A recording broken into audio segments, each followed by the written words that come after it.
Pogacar. Initially, we say Richard Legs Media. I appreciate anybody who has joined me early because I know everyone's busy and there are so many other podcasts that are far greater than mine. I'm just a little old nobody trying to make my way in this world of social media, pro cycling, and that's my love for pro cycling. So I had to chuck on the Liège hat. So basically, this is a Provence de Liège, and it's one of the things that they were giving away last year at Liège, Bristol Liège. They give away so much stuff. The confidence hats. I got a lotto hats, bottles, a flash wallon. You know, they just throw out stuff. They just give away so much stuff. But anyway, what an amazing race in the ladies and the men's. Two amazing victories. Park Peterson was my favorite for the ladies. I was hoping that she would be able to take care of the business and that she would win the ladies race. She came close. She got second. So just thinking if Pogacar and Park Peterson would have Flash Roulon and Liège Bastogne Liège, that would have just been incredible in itself. But the fact that they both got on the podium, so Pogacar wins both Flash Roulon and he wins Liège Bastogne. Liège Bastogne Liège, or as they say in Flemish, Lock and Bastogne Lock, and this ends his the first part of his season, the classic season. Now he will take a break because you just can't keep going. You have to recharge, and now he's going to get ready for the Dauphiné, and then it will be the Tour de France. But today was an amazing display. So if you go on my Instagram, you can actually see how he just that on the La Redoute. That's where everybody was anticipating the big climb to go, and it was on the La Redoute. And when they got on the La Redoute, let me just bring up the climb so you can see if I can find the La Redoute. Is that the La Redoute? No, is that one? No, must be this one. No. So the writing is really small, so forgive me. La Roche, Côte de la Redoute. So what usually happens on this climb, and most of the riders spoke about it after the race was done, that what usually happens on this climb is that the riders actually, they ride this part, and then the attacks will usually start up until here, because this is when it's really hard. So from here to here, the riders, the legs are getting, worn down, broken down. And the top riders know that by the time they get here, most of the riders that are in the field are sort of like, the legs are done.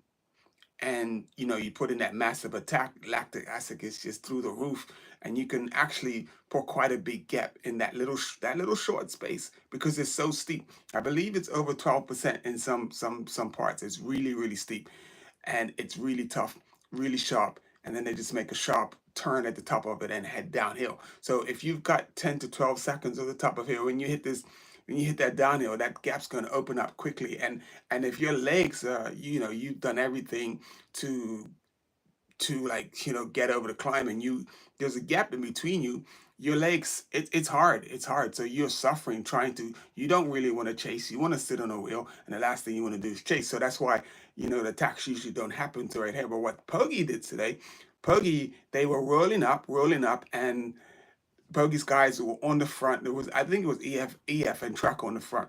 But then Poggy's guys went to the front. They were riding the tempo, and he had noticed how, because if you watch the race, Poggy, like, unusual. I won't say it was unusual, but he was riding a little further back into the pack in the earlier climbs. And when he was riding in the back, he said he was observing the other riders, and he's like, he can see that guys just weren't, they weren't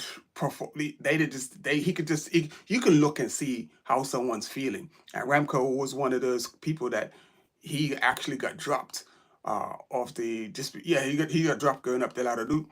and I think it was the Laredo or it was the next climb, but he got dropped. And that was like a big shocker, like, to see Remco get dropped. But I did say that his legs he wasn't going to have the legs. I said that he was not going to have the legs because he doesn't have the racing in. So he doesn't have that foundation of base. So he's done the training. Yes, he's very fit, but being very fit and race miles is two completely different things. So Poggy went from here pretty much the same thing he did at Flesh Wallon. He just went really early, and then as he went, he sort of kept a gap for a little while, and then when he got to the really steep part, then he extended the gap a little bit more. When he got to the top, I believe he had 12 to 13 seconds, and you had Pitcock, Ben Healy, I was at Pitcock, Ben Healy, and Giulio Ciccone, and surprisingly Alaphilippe. They were the four that was chasing Pogacar, and the gap stayed at about 20 seconds or so until they got to the next climb. And because after you do this climb, you go right down, and then you do an unclassified climb. And it's just as hard, but I don't know why it's unclassified. But you hit another climb, and pretty much it doesn't give the guys who are chasing a chance to really get back. Like if there's some flat, then they can get together and get back at Poggy. But because as soon as they're not really going to gain much time on the steep downhill, and then they hit the uphill, and Poggy's right into Poggy's playground again. What did he do? He extended the gap even more, and the gap slowly went out from like 30 to 40 to 50 seconds until he had a minute and 20 seconds. So he finished with a comfortable lead. He was able to like ease into the finish line in the last kilometer. There was no stress. So it was amazing win for Tadej Pogacar. But what I don't have is a picture of Julian, Julian, is it Julian? Is, Ciccone. I'm just gonna say Conchoni. I'm just having so much problem pronouncing these guys' names. I don't know why, but Ciccone finished second in the sprint. I was actually looking at him as one of my favorites to put down to finish in the top five, and I was saying to myself, he's going to be coming in with some amazing form from the Tour of Alps. But and then I was between minds in whether he would have form coming from the Tour of Alps or whether he would be worn out from the Tour of Alps. And it was the first one. He was coming, with great form from the Tour of Alps. And he was able to get away with Ben Healy. He matched Ben Healy paddle for paddle, going over all the climbs, and it was an amazing display by Ciccone to not just match Ben Healy paddle for paddle, but to also outsprint Healy and take second place in Ben Healy, which was an amazing performance. Everyone picked Ben Healy to be. I picked Ben Healy to be in the top five, and he didn't disappoint. And it's and unfortunate these guys don't get to go for the win because you got somebody like Pogacar. So long as Pogacar's in there, they're going to be riding for the remainder of the places. So that was your top three. Tadej Pogacar, winning. I think he must have been at least a clear minute in front of everybody. Then you had Giuliano Ciccone, Conchoni finishing in second, and then you had Ben Healy finishing third place. And Ben Healy said he was just really happy to be on the podium because it's a tough race. It's not an easy race, and so it was really great that he was able to get onto the podium. And that's a look at the men's race. But and in the men's race, it was what happened. It was really like Pogacar really rode a measured race.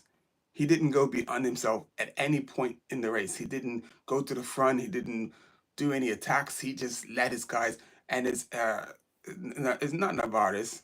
What is his teammate name? That he just did a ton of work for him. Not Navarres. It's not Navarres. Not Navarres. So go to the men's race, men elite. Then we're gonna pull up the start list for the men elites. And I have to mention his name because he done so much work today. Novak, that's his name. His name is uh is it Domen Domen Novak, and it looks like he's also from Slovenia, or yes, I believe it's Slovenia. and so it's obviously Pogacar's countryman. So he was just on the front and he was just putting it down. And you did see Pavel Sivkov come to the front for a minute, but the majority of the riding at the front, it was between Brian McNulty and Novak. These guys just put in the work today. I mean, the other guys were definitely riding support of Pogacar, and Pogacar really didn't need them per se. He didn't need them, but to see the job that Novak done today, I mean, that man is a beast.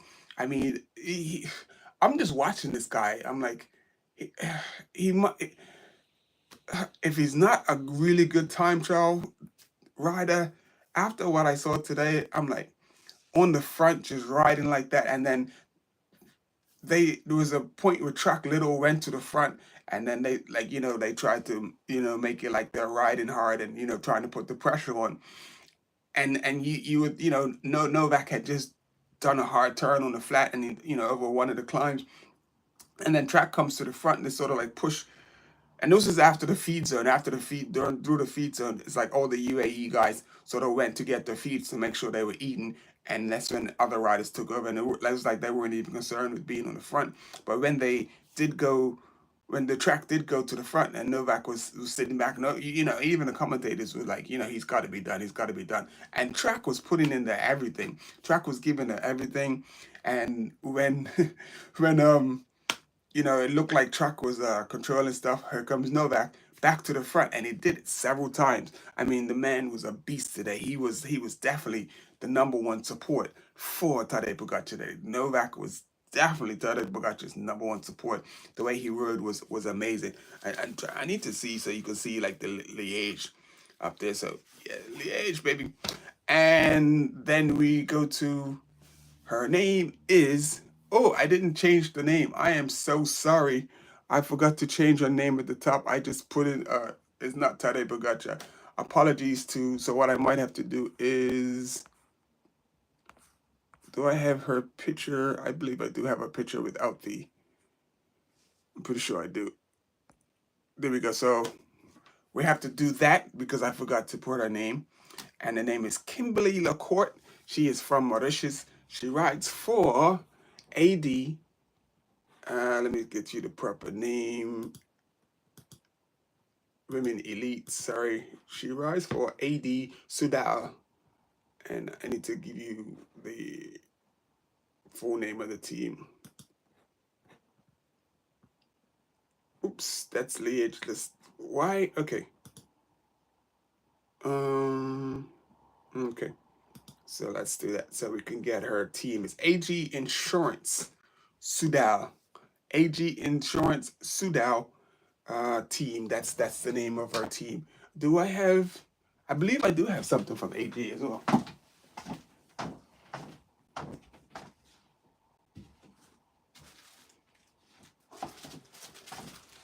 So we got to. So, in honor of AG, it's not gonna show. But there we go. I'm at upside down. Yeah. So there we go. AD.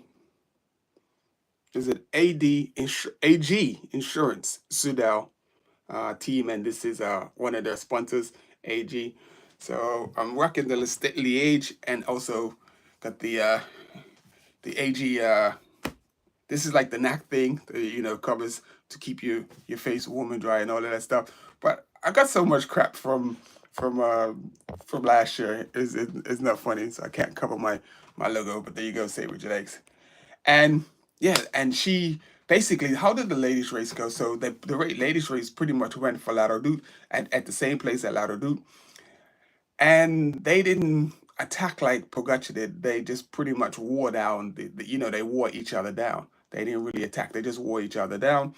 And as they were going over the climb, the cream rose to the top, and then you had a breakaway group of about 4 riders, and you had Park Peterson chasing that group of 4, and that group of 4 was then caught by Park Peterson, Kimberly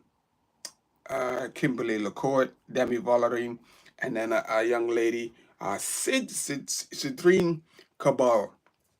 Now the crazy thing about, or the amazing thing about Citrine is that on the last climb, the Demi and Puck Peterson were watching each other and not riding, and Cedrine is an excellent climber, and she just like said, you know what, you guys wanna wanna mess about. So she decided to attack, and she did attack, and she went away from Puck Peterson and Demi Vollering, and they almost, she almost made the escape. She almost got away, but she wasn't able to get away. They did catch her after the downhill on the flat, and then they caught up to her, and then it just came down to a sprint between the four. The four where Demi Vollering was leading out the sprint, and basically Kimberly Court was an unknown factor, but after today, she will no longer be an unknown factor. And she got away with, I don't want to say she got away, but she was definitely the fastest one there. I was hoping for, I was betting on Park Peterson to do something, but she just wasn't fast enough. And I sort of know that Park really doesn't have a sprint. Park's a power person. She is an amazing, she's amazingly strong, and that's why she won on Flash Wallon. And on that flat sprint, I was like, I was like really like doubting that she would win the sprint, and it was proven, like, Kimberly Lacorte was a head and shoulders above like the other three girls that were there. But Sandrine Cabal, she's only 19 years old. She writes a FD, so FD Suez, FDJ Suez. There you go. FDJ Suez. I don't know. I'm struggling with these names. And Puck Peterson, who writes for Phoenix the Chronic, and Demi Vollering. No, sorry. Demi Vollering writes for FD Suez. And Cedrine Cabal writes for EFK Education Only. So correction. And it was an amazing, just a different bunch of two ladies that you don't normally see there competing, which was Cedrine Cabal and Kimberly Lacorte, your eventual winner. And it was just beautiful to see.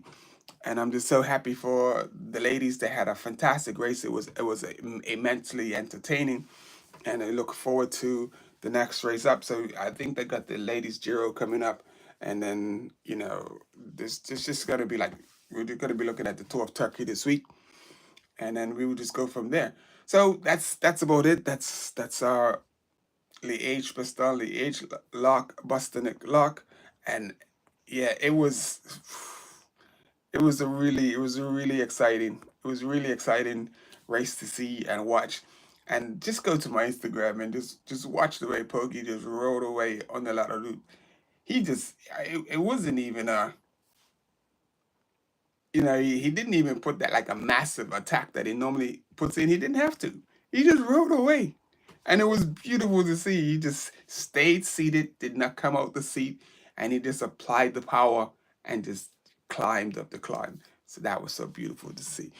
Anyway, tomorrow I'm going to try to bring you the tour, stage 2 of Tour of Turkey, but I wanted to do a little video, so I might try to drop a video on the tariffs, and how they are affecting the bike industry, and how it's affecting and not affecting the bike industry, and in the sense that the industry and the bikes are costly, and there are people blaming the tariffs on the cost of the bikes, and the bikes just been expensive and out ridiculously overpriced before the tariffs. So yeah, but anyway, so that'll be tomorrow's topic. So I want to try to touch on that and talk about these tariffs. I'm going to go deep into these tariffs, and we're going to just get into the money of the tariffs, and the business of it, and who is actually benefiting from the tariffs. And you know that's about it for today. And it's Luby Say with Your Legs Media. I appreciate you. I hope you enjoyed Liège, Bastogne, Liège today. If you got a chance to watch it, I hope you got a chance to watch the men and the women, because there were two fantastic races. And we will see you on the next one. What is the next big race on the calendar? What is the next big race on the calendar? It's a Tour of Romandie. So there's going to be races in between that. But the Tour of Romandie is the next big race, and that's the race that no. Okay, so no, that's the Tour of Romandie, You got the Tour Romandie, the Escarbon Frankfurt, the Giro d'Italia, the Criterium de Dauphiné, which is what Tadej Pogacar and Jonas Vingegaard will be doing. And you got the Tour de Suisse, then they got the Copenhagen Sprint, and then the Tour de France. And that's just go up to the Tour de France. But that's what it looks like. But there are going to be a bunch of races in between that, like smaller races that we're going to cover. Like the Tour of Turkey is not like a world tour race, so it's not in this calendar. So we got those races to look forward to as well. Anyway, in this we say Richard Lakes Media. I appreciate you. We are out. And Liège, Bastogne Liège, baby.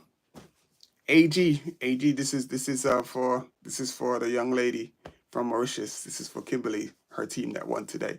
AG. How did he get like an AG? She won because I'm that guy.